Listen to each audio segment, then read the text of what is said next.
మేమందరం వాలంటీర్స్ అండి. మీకు తెలిసే ఉంటుంది. మేము వాలంటీర్స్ గతంలో 5 సంవత్సరాలు చేసాము. ఎంతో సర్వీస్ అందించాము. అది మీకు కూడా తెలుసు. మీరు కూడా కొన్ని సందర్భాల్లో పొగిడిన సందర్భాలు ఉన్నాయి. వాలంటీర్స్ ఉంటే బాగుంది అని తిట్టిన సందర్భాలు ఉన్నాయి, పొగిడిన సందర్భాలు ఉన్నాయి. అలానే మేము తిట్టారని వదిలేయలేదు, మమ్మల్ని ఎవరో పొగుడుతున్నారని వదిలేయలేదు. ఎందుకంటే మేము ప్రభుత్వాలు ఉద్దేశించి వచ్చిన వాళ్ళం కాదండి. ఎంతో ఉన్నత చదువులు చదువుకున్నాం. మాకు గవర్నమెంట్ అంటే గవర్నమెంట్ వాళ్ళు వదిలేరు కాబట్టి మేము పోస్టులు మేము అప్లై చేసుకొని దాని ద్వారా ఇంటర్వ్యూల ద్వారా వచ్చాం మేము. అంతేగాని ఎవరినో పట్టుకొని ఎవరి తాలూకా నువ్వు వైసీపీ తాలూకా, నువ్వు తెలుగుదేశం తాలూకా అని మాత్రం ఎటువంటి ఉద్దేశాలు పెట్టుకోకండి మా మీద దయచేసి. మీ అందరికీ మేము విన్నవించుకునేది పవన్ కళ్యాణ్ గారికి కానీ ఎవరికైనా సరే మేము విన్నవించుకునేది ఏంటంటే మనల్ని ప్రభుత్వం వైపుగా చూడొద్దు. వీళ్ళు ఆ పార్టీ ఈ పార్టీ అని అయితే చూడొద్దు. ఎందుకంటే మేము గతంలో పార్టీలో తిరిగిన వాళ్ళం కాదు. మేము ఎడ్యుకేషన్ పరంగా చదువుకొని ఎన్నో ఉన్నత చదువులు చదివిన వాళ్ళం కూడా వాలంటీర్స్కి వచ్చాం. ఎందుకు గవర్నమెంట్ పరంగా వచ్చింది అయితే మాకు ఏదో ఉండిద్ది అవకాశం ప్రతి ఒక్కరికి అనేటటువంటి ఉద్దేశంతో మేము దీంట్లోకి వచ్చాం. కానీ వేరేదైతే ఏది కాదండి. పార్టీల పరంగా దయచేసి మమ్మల్ని పార్టీ పరంగా చూసుకోకండి. ఇప్పుడు మీకైతే విన్నవించుకోదలుచుకుంది ఏంటంటే ఒకటే విషయం అండి.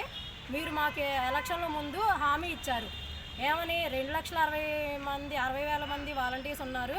మీ అందరినీ నేను తప్పకుండా తీసుకుంటానమ్మా, మీరు అసలు భయపడొద్దు, మీరు దీని గురించి వెనకడుగు వేయొద్దు, మీరు కంటిన్యూ అవుతారు, వాలంటీర్స్గా నేను తీసుకుంటా, మీరు ఎంతో సేవ చేశారు అది నాకు తెలుసు అనేటటువంటి విషయాన్ని మీరు చెప్పారు. అది కాకుండా మేము గతంలో 5,000 రూపాయలు తీసుకొని 5 సంవత్సరాలు చేసినప్పటికీ మీరేమన్నారంటే నేను రాగానే మీకు 10,000 ఇస్తానమ్మా, నేను 10,000 రూపాయలు చేస్తాను అని చెప్పారు. మీరు 10,000 రూపాయలు చేస్తాను అని చెప్పారు కాబట్టే మేము మీ దాకా తెచ్చుకున్న ఈ పత్రాలు అయినా సరే ఏదైనా సరే మేము తీసుకురావడానికి, మేము ఇలా మాట్లాడటానికి కారణం అయితే మీరేనండి. ఎందుకంటే మీరు మాకు చెప్పబట్టే మేము ఇలా చెప్తున్నాము. దయచేసి మీరు చెప్పిన మాట వెనక్కి తీసుకోవద్దండి. ఎందుకంటే గతంలో జగన్ గారు చెప్పానంటే చేస్తానంతే అని ఎలా అయితే అన్నారో మీరు మాత్రం మాట తప్పరనమాట. మాట ఇచ్చానంటే మాట తప్పను అనే ఉద్దేశం మీకు కూడా ఉంది. మరి ఆ పేరుని మీరు ఎలా అయినా నిలబెట్టుకుంటారని మేము అనుకుంటున్నాం. నిలబెట్టుకోవాలండి మీరు. మేము ఆ ప్రభుత్వంలో అలా చేసాం, ఈ ప్రభుత్వంలో అలా చేయడానికి సిద్ధంగా ఉన్నాం. అంతకంటే డబల్ వర్క్ చేసి చూపిస్తాం మీకు. చంద్రబాబు నాయుడు అంటే అబ్బా అనిపించేలాగా వాలంటీర్స్ అందరూ ఉంటారండి. మీరు దాంట్లో సందేహించద్దు. వీళ్ళని పెట్టుకుంటే ఏమవుద్దు అని చెప్పి పెట్టుకోవద్దు. దయచేసి వాలంటీర్స్ మాత్రం రాజీనామా చేసిన వాళ్ళు ఉన్నారు, అది వాస్తవం, మేము కూడా ఒప్పుకుంటాం. ఎందుకు రాజీనామా చేశారు అనేది కూడా మీకు తెలుసు. కొన్ని సందర్భాల్లో ఎందుకు వీళ్ళు రాజీనామా చేయాల్సి వచ్చింది మేము మీకు ప్రత్యేకంగా చెప్పవసరం లేదండి. ఎందుకంటే రాజకీయాల పరంగా చూస్తున్నారు కాబట్టి దాన్ని కూడా రాజకీయ పరంగా చూశారు, రుద్దారనమాట. రాజకీయ రంగుని రుద్దారు అంతే వాలంటీర్స్ మీద. ఎంతో బాధపడుతున్నాం అండి మేము. మీకు ఆకలి బాధలు మీకు తెలుసు ఎలా ఉంటుందని. మీరు ఎన్నో ఉద్యోగాలు ఇచ్చారు, మీ ప్రభుత్వంలో ఎన్నో ఇచ్చారు. ఆశా వర్కర్లు ఇచ్చారు. అలానే డ్వాక్రాని కంటిన్యూ చేస్తున్నారు. అవన్నీ కంటిన్యూషన్లో ఉన్నాయండి. మా దౌర్భాగ్యం ఏంటో కానీ ఇలా మా దౌర్భాగ్యమే అనుకుంటున్నాం. మేము ఎవరిని తిట్టదలుచుకోవట్లేదండి. మా దౌర్భాగ్యం ఏంటో కానీ ఇచ్చినట్టే ఇచ్చి లాగేసుకున్నట్టుందండి. నోటి దగ్గరికి తీసుకొచ్చి ముద్ద తింటూనే పళ్ళెం వెనక్కి లాగేసుకున్నట్టుంది. అది అంత ఆకలి బాధ ఎలా ఉండిద్ది అనేది ఒక నిరుద్యోగికి మాత్రమే తెలుసు. ఎందుకంటే ఎన్నో జాబులకి ఉండి ఉండొచ్చు, ఎన్నో చేసి ఉండొచ్చు. మేము మాత్రం కేవలం ఈ వాలంటీర్స్కి వచ్చారేంటి అనే మాటలు కూడా మేము పడ్డాం. అలా అని మేమేమి ఏంటి ఇలా అన్నారు అలా అన్నారని మేమేమి అనుకోలేదు. ఎందుకు అనంటే మా ఆకలి బాధలు ఏంటో మాకు తెలుసు కాబట్టి. అలా అని తీసేసిన ముద్దను లాగేసుకోవడానికి చూడకండి.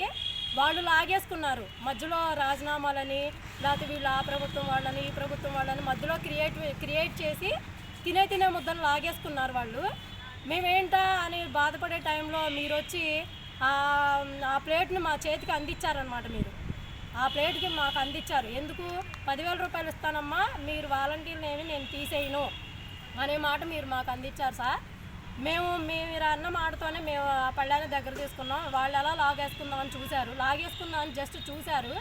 మీరు లాగేసుకోకుండా చూశారని మేము అనుకుంటున్నాము. మరి మీరు కూడా ఇచ్చిన దాన్ని వెనక్కి తీసుకుంటే మాత్రం సహించేది లేదండి.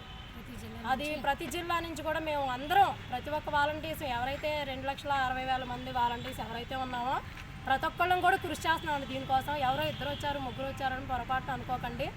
ఎందుకంటే అందరం కలిసి చేయాలనుకున్నది కాబట్టి ఎంత ధైర్యంగా ముందుకు రాగలిగి మీకు విన్నవించుకోగలుగుతున్నాం. దయచేసి పవన్ కళ్యాణ్ గారు ఇన్ని క్యాబినెట్ మీటింగులు చెప్పారు, కొన్ని క్యాబినెట్ మీటింగ్లో కూడా లేరు అన్నట్టుగా వార్తలు వచ్చి ఎవరెవరో ఏదో చెప్పుకుంటున్నారని కూడా మేము అనుకోలేదు. ఎవరో వస్తారు, ఏదో చేస్తారు, ఎదురు చూసి మోసపోకుమా, మర్చిపోయి నిద్రపోకుమా అనే వాస్తవాన్ని మాత్రం మేము మర్చిపోవట్లేదు. ఎందుకంటే ఎవరో వస్తారు, ఏదో చేస్తారన్న ఉద్దేశంతో మేమైతే ఉండలేదు. మీరు వస్తారు, ఎవరు వచ్చినా మాకు మంచి జరిగిద్ది ఈ ప్రభుత్వంలో అన్న దాంతోనే మేము ముందుకు వచ్చామండి. దయచేసి పవన్ కళ్యాణ్ గారు, మీరు ఎప్పుడూ కూడా వాలంటీర్స్ని వేరే ఉద్దేశంగా మాట్లాడకండి.